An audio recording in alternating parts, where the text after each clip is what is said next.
for joining us. We're going to start with the breaking news from the past half hour. Voting has been extended to 9 p.m. in Dallas County. In all other areas, polls close less than 30 minutes from now at 7 p.m. And that's when senior political reporter Jason Whiteley will kick off our live election show. But let's get to what has happened in Dallas County in the very latest. This is significant. I don't remember the last time something like this has happened, with confusion and with the judge saying, listen, 9 p.m. is how long people in Dallas County have to vote at this point. It was a simple one-paragraph order from the judge. Let me just read it here briefly.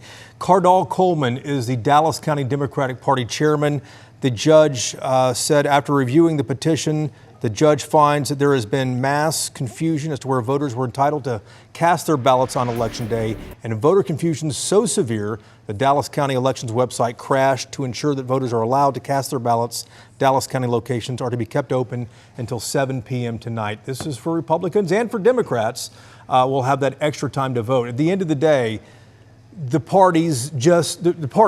Republicans and Democrats did not get the word out to their voters on where they should have gone to vote. It's confusing. It gets really into the weeds here pretty fast, but it's significant because, you know, these candidates, I've talked to one of them tonight who's running for a statewide office. I said, how big of a deal is this? What are you seeing in Dallas and Williamson County outside Austin that's like this?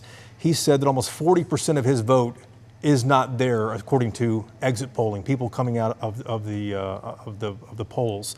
That's thousands of votes. Well, reporter Tiffany Liu shared with us that at her polling location, she saw more than half the people turned away and said they were at the wrong place. Yeah, we've heard multiple stories of that. We saw Jobin Puneker a little earlier in this newscast, at the top of the 6 o'clock newscast, saying there was a 2-hour wait there. That's a different county, Collin County. But for Dallas County, it looks like this will likely be a long night. And if things back up in Dallas County, it's going to back up statewide as far as the results go. Yeah. And just to be clear, these primaries are being run by the party, the Democratic and Republican Party, not by the counties That's themselves. exactly right. All right, thank you, Jason. I want to give you a live look from a precinct location from our chopper right now. We've been watching some of the lines at polling places. Here's a look at Fritz Park right now. And here's another live look at voting centers in Denton County. Vote counting is getting underway across North Texas with the ballots that have already been turned in. All right, let's get back now to Jason Whiteley and Jason Wheeler. They are our political team, the best in Texas. Well, you know, we had hoped to have some results to show you here in about 30 minutes on the big board that Jason Wheeler is the pro on operating here. That's not going to happen, Jason, at least not in Dallas County and Williamson County. And if the vote totals do show up, they're going to be incomplete for these statewide offices. It'll definitely be skewed, especially in the beginning there when we get that initial dump of votes from across the state, Jason. I think a lot of us saw this coming. You know, we work on so many different trend lines, so many storylines going into election night, but there's always that surprise that comes on election day. And this is it this time, even though this has been warned about for a little while here. Pulled up the Texas Tribune here. This is from January 9th. Where they were warning Dallas and Williamson counties will end countywide voting for sites for primary election day because Republicans had shifted away from using countywide voting sites in those two counties. Even though this has been out there, we've talked about this on different platforms as well. You know, people have their traditions on election day when they wait for the day of, and they're finding out. I mean, my phone's been blowing up just from people I know going, hey, what's going on? You're in the news, you cover politics. And I'm telling all of them, like, you've got to go and check what your voting site is, and that's why that Dallas County website has been crashing because it's got that feature on there where you can go there, put in your information, it'll tell you where to vote, and so many people apparently are doing that it's taking the system down. And it's remarkable the system crashed on that. Not surprising, though. To lay out what's going on here, essentially, though, Republicans and Democrats, the political parties in the counties, usually get along. They're like, you know, let's do this. We do it every 2 years here. We'll do the primaries. We'll all share our sites. You go in, you either ask for a Democratic ballot or a Republican ballot. Right. Not this time. Chris, Cynthia, everyone's heard from different people today saying we've shown up and asking for our ballot. No, the Republicans aren't voting here or the Democrats aren't voting here. And that's led to the confusion. I think the interesting thing with this, if we can pull up this big board here, in fact, now and start talking about this. Hang on. Let me get rid of that.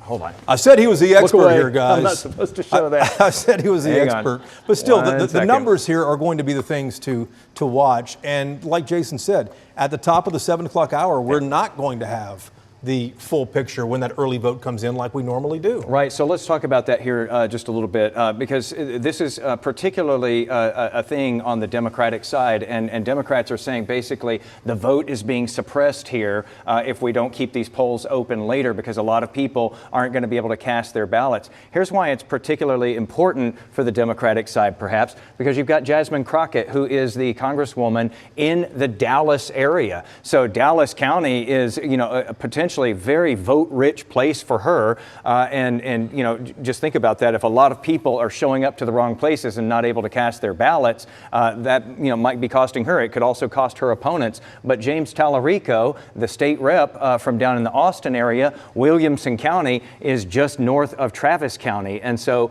there too, if enough people are being turned away, that could really cost those candidates. And same thing could happen on the Republican side, but again, on the Republican side of things, especially with a John Cornyn and Wesley Hunt, Ken Paxton, those big names that we've heard of, all of them, their hometowns, if you will, are not in those two affected areas necessarily. John Cornyn, of course, of course there. But the bottom line is lock in. This could be a long night tonight, guys. It is definitely going to be a long night. And when we first get those first numbers at 7 o'clock, so many votes are going to be missing out of that because those counties are not going to release, especially Dallas County is not going to release that early vote if they're keeping the polls open until 9. Indeed so. All right, Jason, we know it's a mess in Dallas County. What is the vote looking like in other places across North Texas with people trying to cast their votes tonight? Right now, Jobin Puniker is live in Collin County where the final voters are starting to get into line. Jobin, what are you seeing on your end? Well, Cynthia, we warned you that there would be an after-work rush, and here it is, right here at Murphy Community Center. This is one of 86 locations here in Collin County where you can vote. I want to step aside so you can actually see the line. This is a steady line outside the door, about at least 40, 50 strong. According to the county's website, it shows about a 120-minute wait. I think it's probably closer to an hour after speaking with some of the people who have been coming out after voting. This is the only polling location in Murphy. Parking is a bit limited, but also, this is another high-growth region in Collin County, the East Plano, Murphy, Wiley, Saxe area.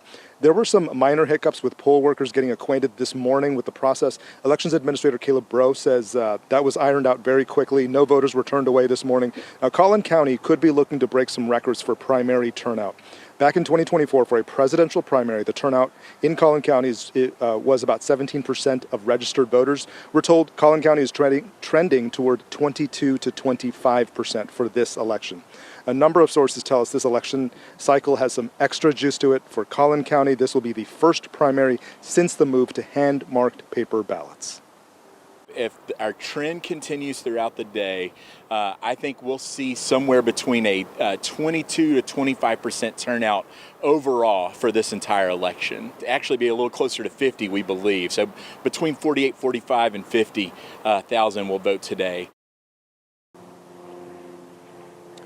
Again, we're just outside the Murphy Community Center where, according to the county's website, it's about a 120-minute wait. Again, after talking with some of the people who are coming out, it's probably closer to about an hour wait. And then, again, the rule here in Collin County is if you are in line by 7 o'clock, you will be able to vote. Reporting live here in Collin County, I'm Jobin Puniker.